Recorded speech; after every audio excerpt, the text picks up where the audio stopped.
전능하사 천지를 만드신 하나님 아버지를 내가 믿사오며 그 외아들 우리 주 예수 그리스도를 믿사오니 이는 성령으로 잉태하사 동정녀 마리아에게 나시고 본디오 빌라도에게 고난을 받으사 십자가에 못 박혀 죽으시고 장사한 지 사흘 만에 죽은 자 가운데서 다시 살아나시며 하늘에 오르사 전능하신 하나님 우편에 앉아 계시다가 저리로서 산자와 죽은 자를 심판하러 오시리라.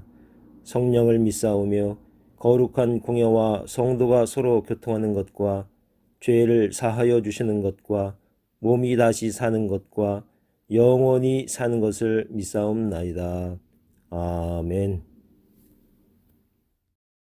창세기 37장 12절부터 17절까지의 말씀을 함께 보도록 하겠습니다.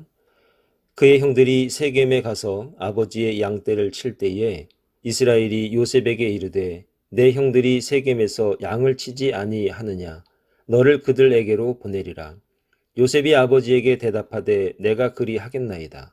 이스라엘이 그에게 이르되 가서 내 형들과 양떼가 다 잘 있는지를 보고 돌아와 내게 말하라 하고 그를 헤브론 골짜기에 보내니 그가 세겜으로 가니라. 어떤 사람이 그를 만난즉 그가 들에서 방황하는지라. 그 사람이 그에게 물어 이르되 내가 무엇을 찾느냐. 그가 이르되 내가 내 형들을 찾으오니 청하건대 그들이 양치는 곳을 내게 가르쳐 주소서. 그 사람이 이르되 그들이 여기서 떠났느니라. 내가 그들의 말을 들으니 도단으로 가자 하니라. 요셉이 그의 형들의 뒤를 따라가서 도단에서 그들을 만나니라. 아멘.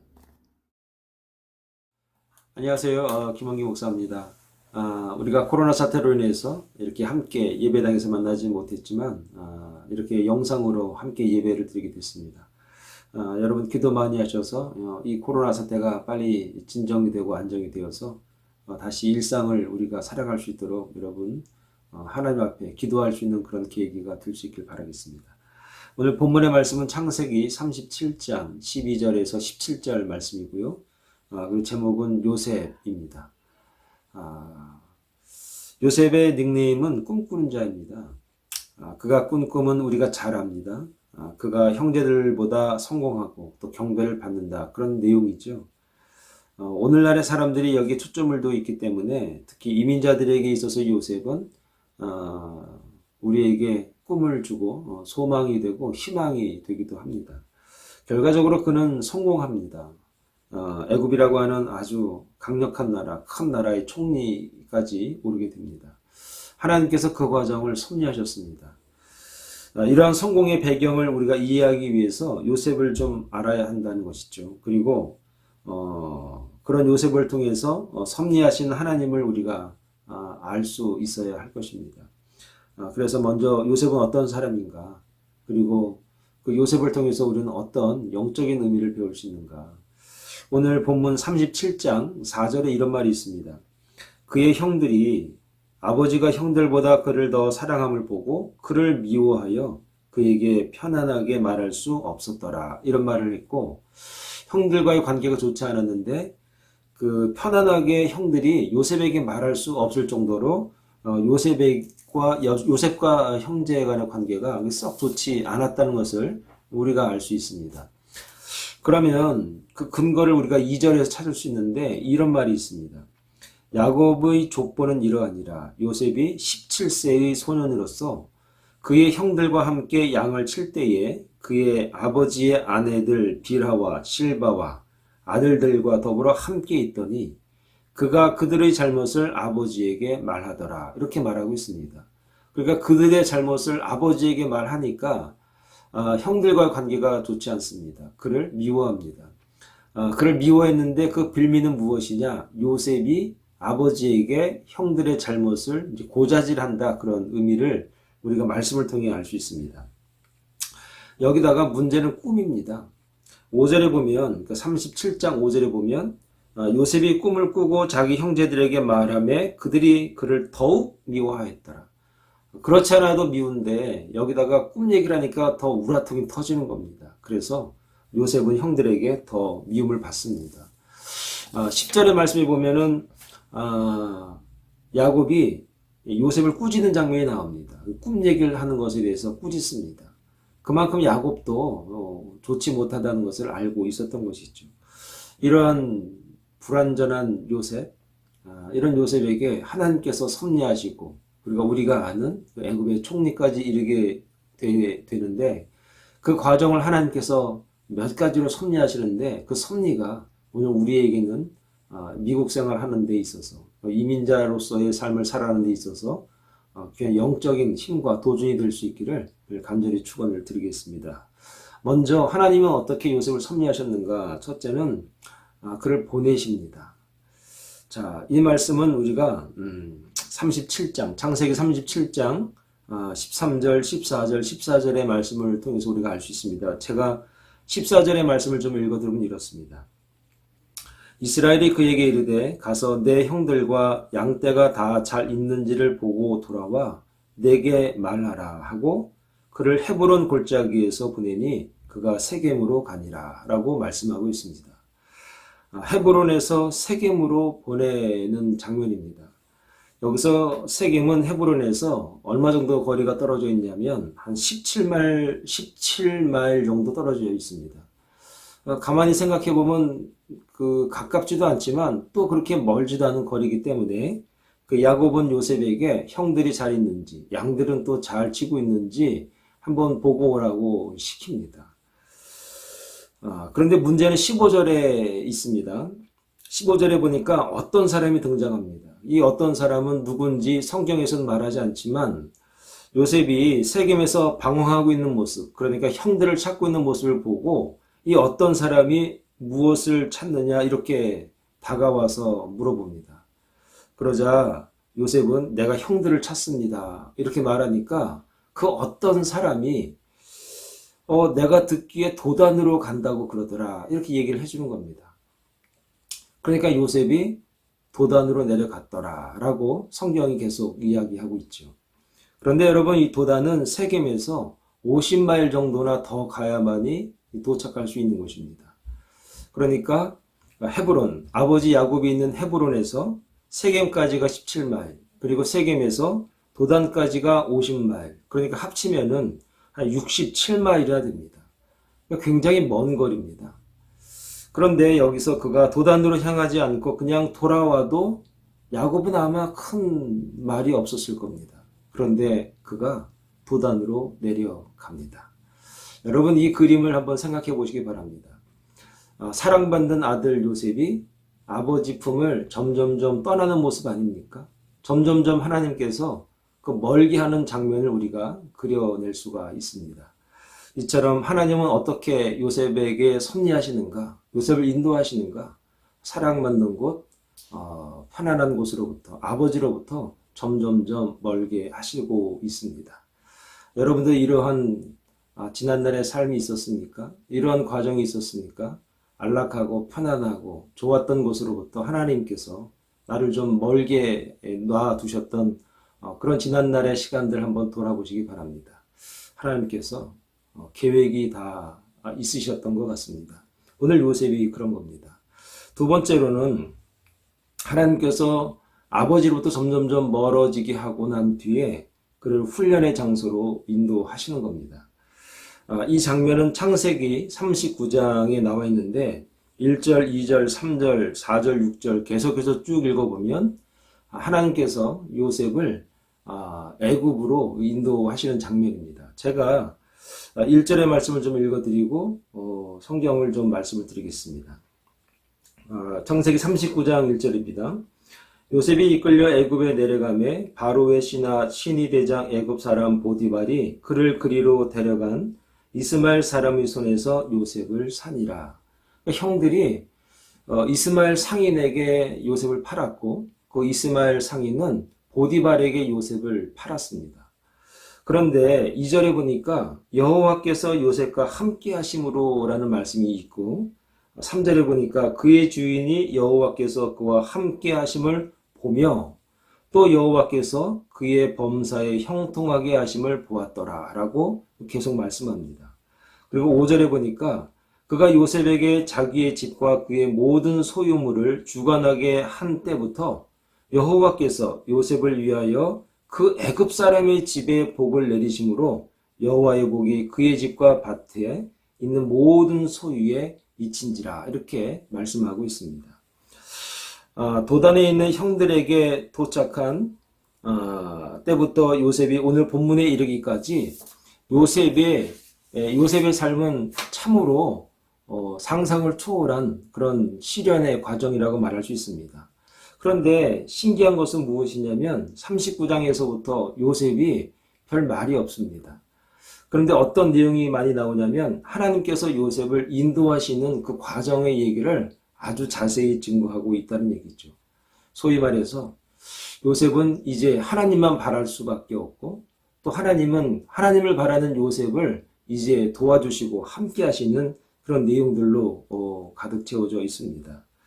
그는 이제 하나님만 의뢰하는 믿음을 가질 수밖에 없는 환경에 놓이게 된 것이죠. 자신의 미래는 이제 하나님께 달려있다는 것을 너무나도 잘 알고 있는 겁니다. 아마 야곱의 총애를 받은 요셉이 아버지 야곱에게 들었던 하란으로 도피 생활과 그가 베델에서 만난 하나님, 야복강 나루토에서 만난 하나님을 아마 기억해 낸 것 같습니다. 보디발이 요셉을 봤을 때 뭔가 거부할 수 있는 힘을 느끼게 되었는데 그것이 하나님이 함께 하심을 보았다라는 말씀을 통해서 우리가 잘 알게 되는 겁니다. 이처럼 하나님은 요셉으로 하여금 편안하고 안락한 아버지의 품을 떠나게 하십니다. 그리고 이제 진짜 아버지가 누구인지 진짜 아버지가 되시는 하나님의 훈련의 자리로 그를 인도하고 계신 것입니다. 사랑하는 여러분, 이것이 바로 하나님이 요셉의 삶 가운데 섭리하시고 인도하셨던 아주 중요한 내용 중에 하나입니다. 이렇게 된 요셉은 이제 오로지 하나님만 바라보게 되었는데 요셉에게 큰 시련이 닥칩니다. 그것은 다름이 아니라 자기가 섬기고 있는, 일하고 있는 집 주인의 아내가 요셉을 유혹하게 됩니다. 그런데 요셉은 당당하게 이 유혹도 이기게 됩니다. 그래서 그 내용이 39장 9절에 나와 있는데 제가 그 내용을 좀 한번 읽어드립니다. 이 집에서 나보다 큰 이가 없으며 주인이 아무것도 내게 금하지 아니하였어도 금한 것은 당신뿐이니 당신은 그의 아내임이라. 그런즉 내가 어찌 이 큰 악을 행하여 하나님께 죄를 지으리까. 이렇게 요셉이 보디발의 아내에게 말을 하는 겁니다. 사랑하는 여러분, 요셉이 죄를 짓지 않았다. 그 내용도 중요하지만 이제 요셉은 보디발의 아내에게 말한 것과 같이 이제 하나님 앞에 서 있는 겁니다. 아버지 앞에서 귀여움을 받고 사랑을 받는 것이 아니라 진짜 내 아버지 하나님 앞에 이제 하나님 앞에서 살아가고 있는 그 요셉의 성숙한 신앙의 고백을 우리가 구절을 통해서 보게 되는 것입니다. 사랑하는 여러분, 하나님이 저와 여러분들을 사랑하십니다. 시련의 장소로 인도하셔서 우리에게 어려움을 주시고 고난을 주시지만 성숙해져가는 우리의 신앙을 통해서 하나님께서 은혜를 주시고 함께 하실 줄 믿습니다. 그러나 이러한 어려움과 시련 가운데 요셉은 또 다른 훈련의 장소로 옮겨지게 되는데 그곳이 감옥입니다. 보디발의 아내가 요셉에게 누명을 씌워서 그를 감옥에 가게 하죠. 오늘 저와 여러분들에게 있어서 정말 상상할 수 없는 환경, 상상할 수 없는 결과들이 우리에게 주어집니다. 좌절이 되고 실망이 되지만 요셉은 이곳에서 그럼 또한 어떤 훈련을 받게 될까요? 마지막으로 이제 감옥에 갇힌 요셉에게 마지막 남은 훈련이 있는데 그게 무엇이냐면 기다림이란 무엇인지에 관해서 하나님께서 요셉을 훈련하십니다. 자, 이 말씀은 창세기 40장에 나와 있는 내용을 통해서 우리가 알 수 있는데 40장에 보면은 40장에서 요셉은 감옥에서 두 사람을 만납니다. 그 한 사람이 누구이냐면 술 맡은 자와 그리고 바로의 떡 맡은 관원장을 만나게 됩니다. 근데 그들이 공교롭게도 꿈을 꿉니다. 근데 그들의 꿈을 해석해 줍니다. 그런데 술 맡은 자에게 그 꿈을 해석해 준 뒤에 요셉이 그에게 이렇게 말합니다. 당신이 다시 바로에게 바로 앞에 서게 되면은 나를 좀 기억해 주시고 내 이 어려운 상황을 좀 이해해 주셔서 나를 좀 회복해 달라고 그에게 부탁을 합니다. 바로 40장 14절의 말씀이 그런 말이 있는데 이런 말씀이 있습니다. 당신이 잘 되시거든 나를 생각하고 내게 은혜를 베풀어서 내 사정을 바로에게 아뢰어 이 집에서 나를 건져 주소서라고 이렇게 부탁을 하는 겁니다. 그리고 15절에 보니까 나는 히브리 땅에서 끌려온 자요 여기서도 옥에 갇힐 일을 행하지 아니하였나이다. 나 억울합니다. 이런 얘기를 술 맡은 관원장에게 하는 겁니다. 그런데 그는 요셉의 꿈 해석을 통해서 확신하고 알고 있었듯이 정말 3일 만에 그가 복직이 됩니다. 그런데 요셉을 기억하고 있었느냐? 까맣게 잊고 있었습니다. 아마 이때 요셉을 기억하고 요셉을 도와주었더라면 하는 생각도 우리가 할 수 있습니다. 그런데 우리가 알아야 될 게 무엇이냐면 만약에 그 술 맡은 관원장이 요셉이 꿈을 해석해 주어서 그게 고마워서 그 바로 앞에서 요셉을 좀 요셉의 문제를 해결해 주었다면 요셉이 어떻게 되었을까? 아마 그는 또 노예로 살아가지 않았을까요? 그 술 맡은 관원장의 집에서 아마 또 노예로 살거나 다시 누군가에 의해서 누군가의 집 밑에서 그런 일을 또 하지 않았을까라고 생각이 됩니다. 종으로 남의 집에서 또 총무로 살든지 그의 인생이 아마 그렇게 됐을 것 같지 않습니까? 나를 기억하지 않는 것이 어떻게 보면은 결과적으로는 지금 상황은 힘들고 좀 야속할 수 있지만 하나님의 섭리는 어떻게 될지 아무도 모르지 않습니까? 아마 나를 기억하지 않는 것이 어찌 보면 다행인데 아마 요셉은 마음속으로 많이 서운할 수도 있었을 것이다 라는 것이죠. 한 가지 제가 말씀을 드리면 이런 얘기가 있습니다. 여러분 크리스타 맥코리프라는 사람을 아십니까? 이 사람은 누구냐면은 우리가 많이 알고 있는데 1986년도 챌린저호가 폭발할 때, 그러니까 우주 왕복선 챌린저가 폭발할 때에 탑승한 민간인 여교사 이름이 그 크리스타 맥코리프라는 여자입니다. 이때 최종 탑승자를 선발하는 과정에서 마지막 2명을 놓고 고민했다고 합니다. 그 두 사람의 이름이 하나는 바로 지금 말씀드린 크리스타 맥코리프이고 또 한 사람이 누구냐면 전 세계적으로 많이 알려져 있는 사람이죠. 스티브 잡스라고 하는 사람입니다. 애플사의 창업자이죠. 그런데 그 마지막 최종 2명의 명단에 올라가 있는 이 두 사람, 하나는 크리스타 맥코리프라고 하는 여교사와 우리가 아는 스티브 잡스입니다. 이 2명 중에 1명만 선택하게 되어 있다고 합니다. 그런데 마지막에 이 여교사가 선택이 되었습니다.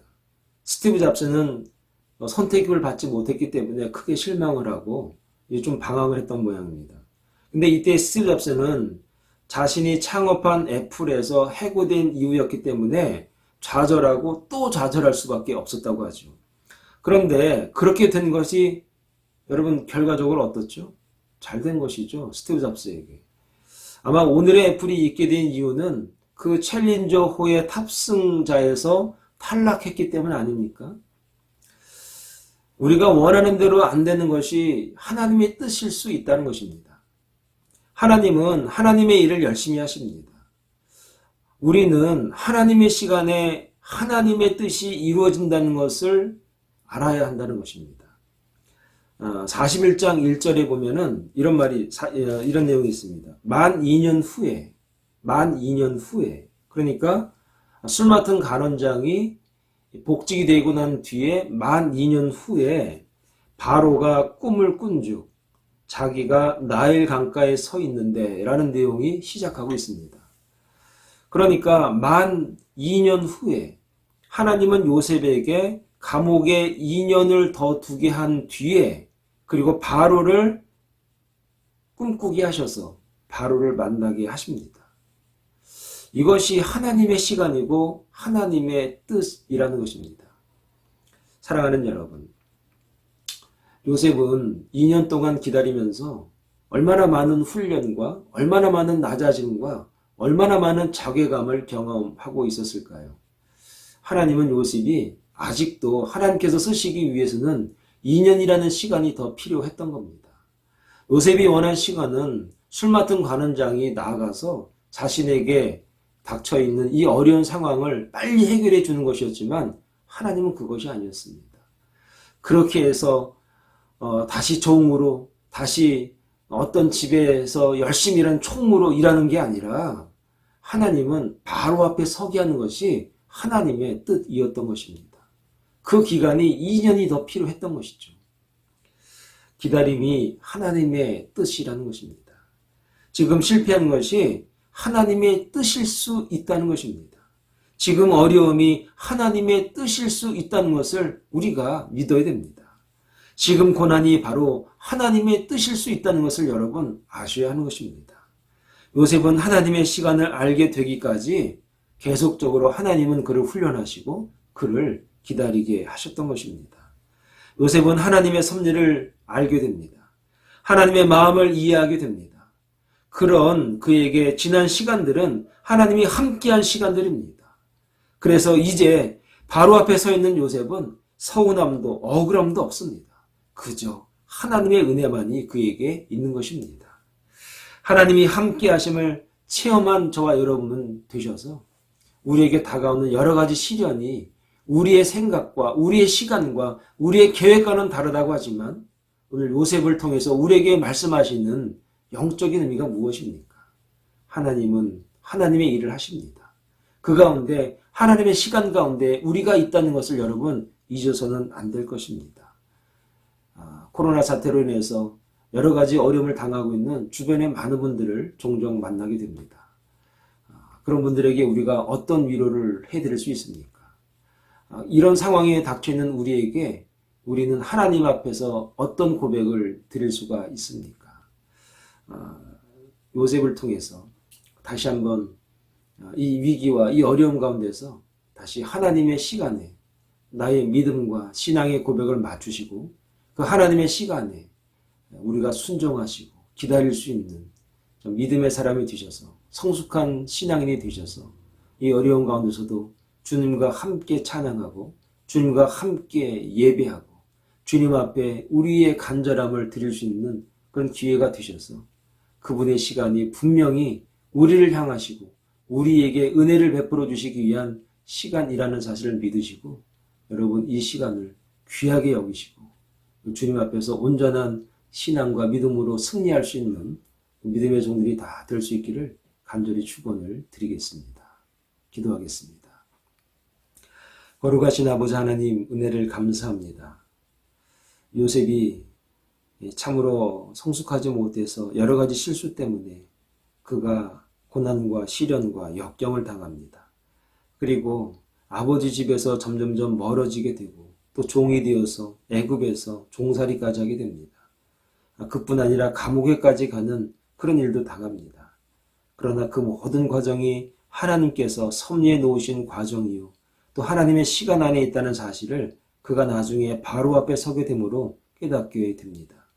오늘 우리에게 여러 가지 어려움과 시련이 있지만 이것이 하나님의 시간 안에서 섭리하고 계시고 우리 인도하고 계시고 하나님께서 우리에게 축복하시고 복을 주시기 위한 과정이라면 이 시간 함께 기도한 주의 종들이 정말 주님 앞에서 온전한 믿음과 신앙으로 주님 바라보며 하나님의 시간 앞에 순종할 수 있는 거룩하고 신실한 종들이 다 될 수 있도록 주여 축복하여 주시옵소서. 감사드리옵고 예수님의 이름으로 기도합니다. 아멘.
하늘에 계신 우리 아버지여, 이름이 거룩히 여김을 받으시오며 나라의 임하옵시며 뜻이 하늘에서 이룬 것 같이 땅에서도 이루어지이다. 오늘날 우리에게 일용할 양식을 주옵시고 우리가 우리에게 죄 지은 자를 사하여 준 것 같이 우리 죄를 사하여 주옵시고 우리를 시험에 들게 하지 마옵시고 다만 악에서 구하옵소서. 대개 나라와 권세와 영광이 아버지께 영원히 있사옵나이다. 아멘.